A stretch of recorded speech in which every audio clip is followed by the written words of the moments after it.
So, Johannes, can you tell us about the intake? Yeah, so the intake it changed, but not too much. So what for everyone who's in the program now, you remember that you have to do that you did have to do the interview with one of the teachers. We're not going to do that by default anymore. So basically, how it looks now is that you will still start with the online questionnaire. Questions are still the same. There are um, 9 questions where we will ask about your motivation for the program. We will ask you which kind of role you see yourself in the industry, but also what your personal interests and hobbies are. And after you complete the questionnaire, you will start preparing your portfolio and your SDG game. So those are still the same as last year. So you you work on your portfolio. That can be, if you're more like an engineer, well, it can be more code, it can be more maybe apps or a website. And if you're more artistic, then it can be more work that you have an art station or even on Behance. But the biggest difference is that we do not want to see that live anymore, but um, we want that you need to make 2 videos. So one is a video about your portfolio where you walk us through your portfolio in 3 to 5 minutes. And you will enable your camera, you will enable your screen share and your microphone, and you just walk us through your ArtStation, through your GitHub, through your Behance or LinkedIn or whatever platform you use. And you show your work and you explain how you made it, why you're proud of it, or why you're really unhappy about it, to show us well where your interests lie.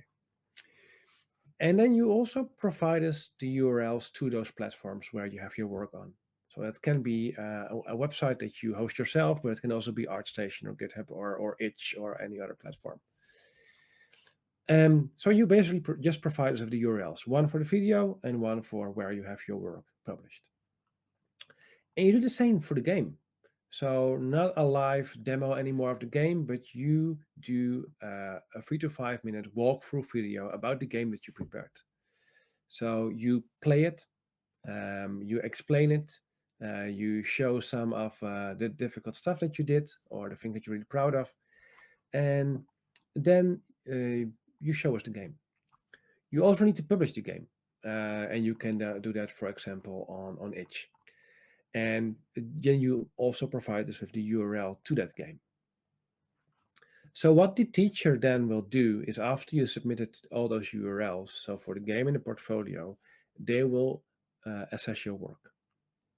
And the criteria for that are in the intake PDF document that we have on the website. Um, and if it's all clear, and if it's good enough, then the teacher that assesses you will just give you a positive or a neutral advice. If it's not clear yet, then we will invite you for an interview. So then you will get an email with a link and a time slot for an MS Teams meeting where you will discuss your game and your portfolio with that teacher. So that makes it a little bit easier, I think, for you as a future student, because you can actually do the recordings a few times, and maybe you're less nervous because you don't have to do a live session with a teacher. And it also gives us more flexibility in when we assess your work and how fast we can do that.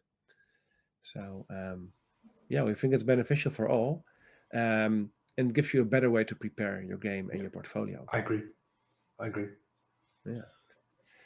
So that's basically it. And yeah, the only thing that you do is once you have access to our intake portal, the Saxion start system as they call it, you will just answer the questionnaire with the 9 questions, and then we will have 4 fields where we'll just ask you for 4 URLs: one for the video of the portfolio, one for the portfolio itself, one for the walk through the game, and one of where you publish the game. And that's it. Sounds easy. I hope so.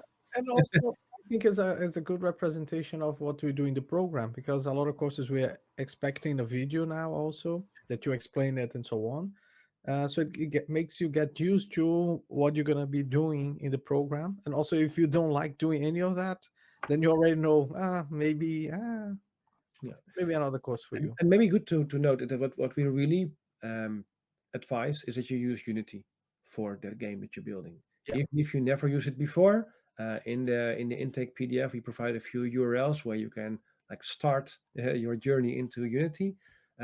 As an alternative, you can also use Unreal or Godot or even FlowLab. But we prefer and we advise that you do Unity because that's what we'll be using during the program, the at program. least in the first 2 years. So it will prepare you in the best possible way for the start of the program. Perfect.